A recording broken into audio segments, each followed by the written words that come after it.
Donnie and Dolly, the team is supported by ableauctions.ca. Closing your business? We can help.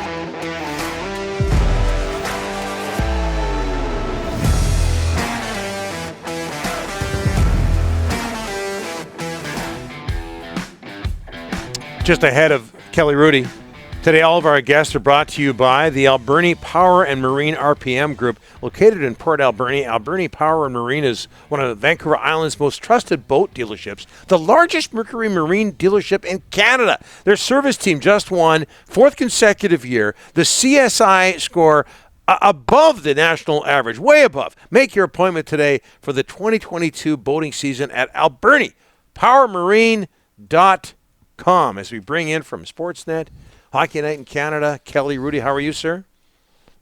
Don and Rick, I'm doing really well. How are you guys? Very well, very well.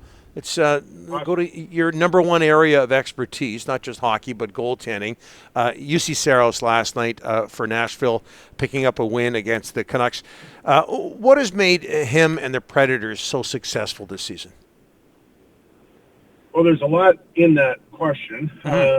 The one thing I think about Saros, and I think this may change scouting a little bit, at least I'm hopeful of that, because as you guys know, many years ago, and I don't know how many, 15 years ago, something like that, the number was scouts were told, don't draft anybody that's under 6'2", and then that number went up to, I think, around 6'4", and to me, just as an outsider, that looked like just lazy scouting, right? So you weren't looking at the ability, you were just looking at size. And so I thought for a long time the scouting became very lazy, or at least the approach. And now I'm happy to say that it's changing a little bit. And Saros, I think he's listed around 5'11". Yep. But there are other goalies that have had long careers, like Halak, I think he's 5'11", and other guys that Tim Thomas was never a big guy.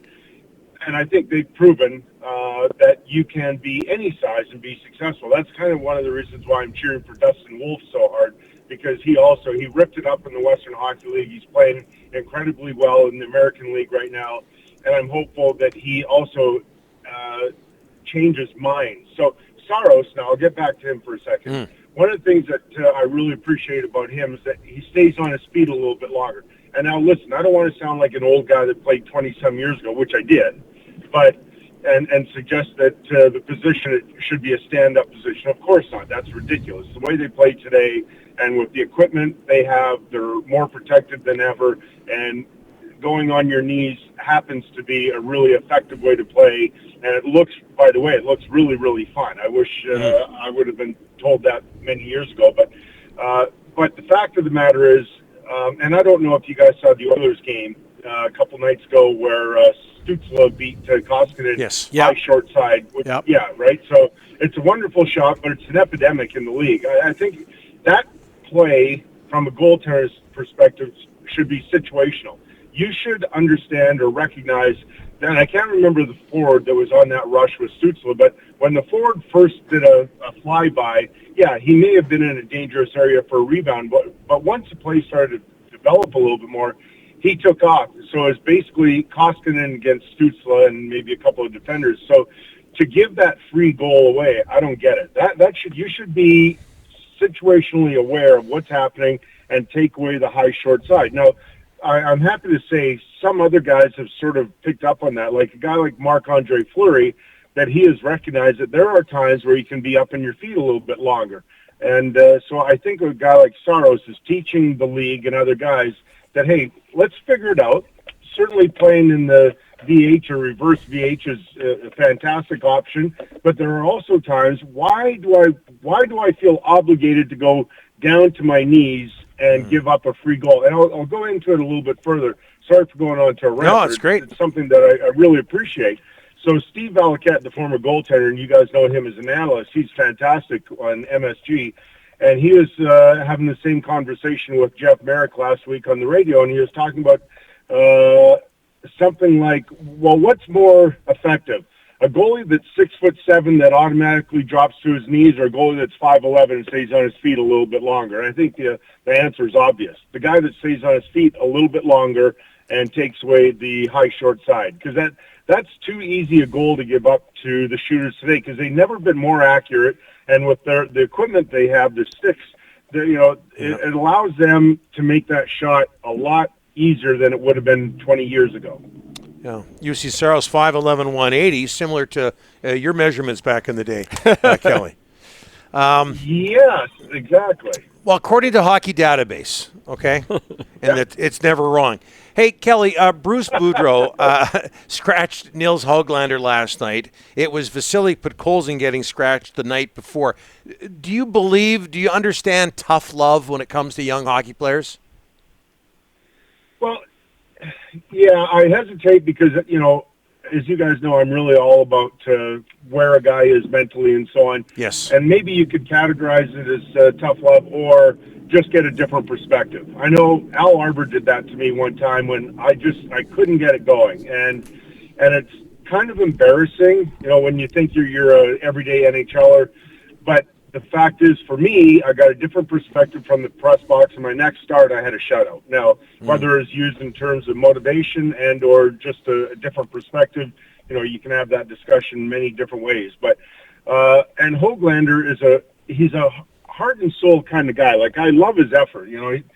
Oftentimes after a game, I always say about him, well, he didn't sell the team short on his effort. He's got a lot of qualities, pretty skilled guy, but it can happen to anybody, right? And so when a guy like Bruce, because you know how thoughtful he is, when he goes to those steps, then you know that not a desperate move, but this is a move that he probably doesn't want to make, but he feels obligated just to help the player along.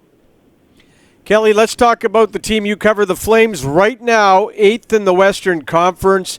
Gotta love their goals for against differential. It's plus 30. It's the second best in the Western Conference. Jacob Markstrom, 7 shutouts, leading the league.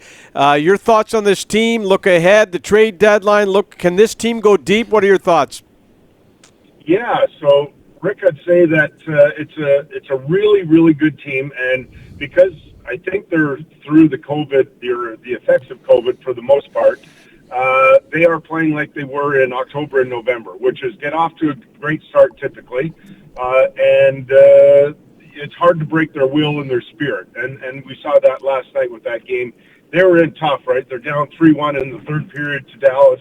Dallas, I thought, played really well for the first 3 minutes of the third, and didn't see a lot of life from the Flames, and then they just kept going back at it every single shift. It was the shift before Mangiapane scored to make it 3-2 where I thought it had turned a tiny bit in Flames' favor. Now, having said that, you have no idea what's going to happen, right? But I thought they played well. In terms of trade deadline and what they're going to do moving forward, I think they're going to have to add maybe depth. I love Michael Backlund and Sean Monahan as people and as players, but unfortunately their production hasn't been great.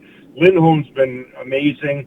Rushitska is also interesting. I think he's only played 4 or 5 games, and at times he looks as though he needs more time in the minors, and then after games like last night where I thought he really played really well, you wonder if he's maybe on the cusp of really getting this NHL career going.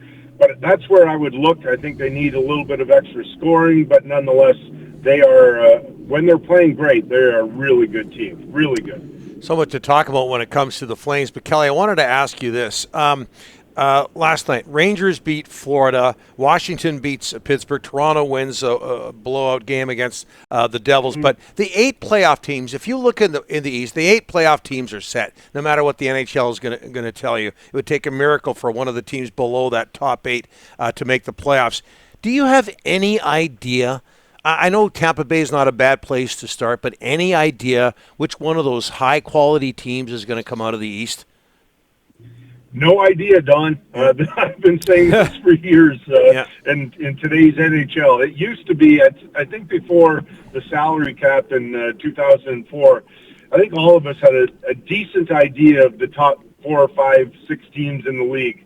In today's game, I have no idea going into the playoffs who's a likely contender or who is a top team. It's just impossible. And then, you always look into injuries and other things that can affect a team. So that's why I think the league is so exciting for fans and for people like us that are covering it, because we'd like to tell the viewer back home or the listener, hey, this is a top team, and I really think that they're going to have an easy time getting through at least the first 2 rounds, but that's not the case anymore. Not even close. Yeah, you look at any of those 8 teams, if they came out of the East, I honestly wouldn't be surprised. One quick one, Kelly. Back to the Flames. Are they going to get a new facility? Are they going to get a new arena? What's happening? Yeah, what's happening there? I have no idea. I've almost given up hope. I hope so, because it's a terrible building. You guys probably have been there. I don't know if recently because of the pandemic, but we as Calgarians, we deserve a whole lot better. You go to every other rink around the league, and man, there's some nice facilities, and our citizens here in Alberta and southern Alberta deserve something better than this building. As long as they replicate the press box, Kelly, I'll be okay with whatever they come up with. It's a beauty. Evidently, you're a fan of it. I like it. I've been there a few times. Yes, I took my life in my own hands. Kelly, thanks so much for this. Got to get you back soon. You got it. Thanks, Don and Rick. Have a great day. You bet.